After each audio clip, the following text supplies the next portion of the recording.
The Ramayana presents its primary antagonist, which is a 10-headed Asura king, Ravan, with a unique superpower. He can regenerate his severed heads almost instantly because this was happening during his fierce battle with Lord Ram.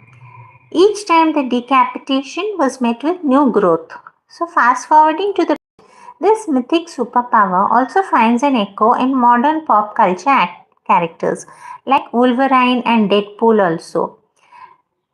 So both of them have this regenerative abilities. Even in this in that cartoon program which I've put in now that I've added here now, we have that Cell. Cell is part of this animation series, a Dragon Ball Z.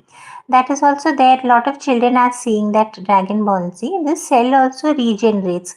Each time he is killed by Goku, the superhero character in that cartoon series, Cell is regenerating as well. So this is an added input here that I remembered. Medical research is also suggesting that the capacity to regenerate these body parts may not belong entirely to the realm of myth.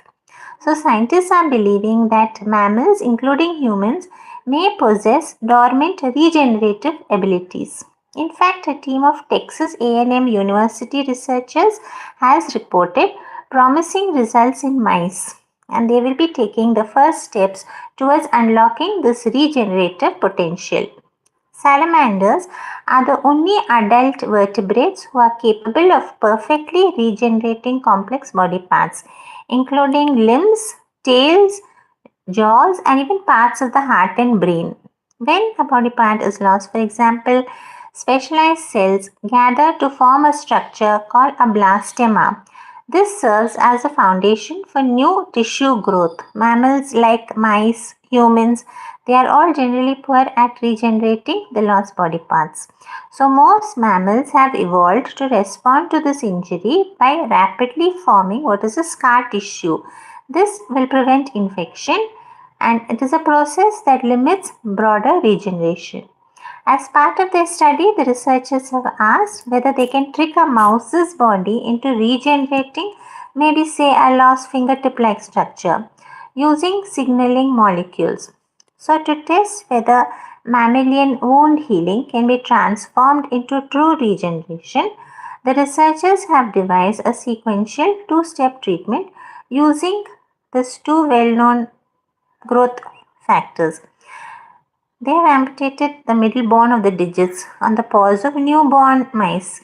It is a level that normally does not regenerate. To determine whether the intervention could coax this tissue into growing back. Shortly after all of this, the team applied fibroblast growth factor 2, FGF2. This is a potent signaling protein that stimulates the cell growth, division, and differentiation while playing a central role in wound healing, tissue repair, and also the formation of new blood vessels. So, FGF2 alone triggered this formation of a blastema like structure. A few days later came the second step. The researchers administered bone morphogenetic protein 2, BMP2. BMP2. This is a powerful growth factor that drives bone and cartilage formation by directing the stem cells to differentiate into bone forming cells. The addition of this BMP2 transformed this blastema into new bone tissue. It has produced structures that resemble, say, the missing fingertip bone. The regenerated bone was not a perfect replica, it had an irregular shape. Nevertheless, the findings challenge the belief that these cells are incapable of being reprogrammed.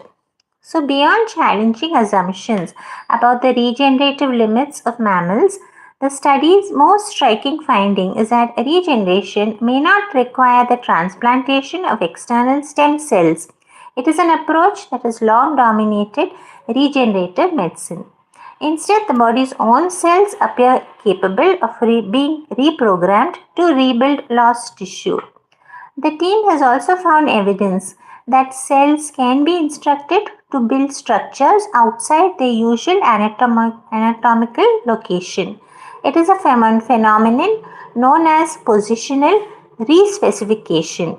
In other words, cells that would ordinarily contribute to one type of tissue can be reprogrammed to construct an entirely different structure. This will reveal a surprising degree of developmental flexibility in mammalian tissues.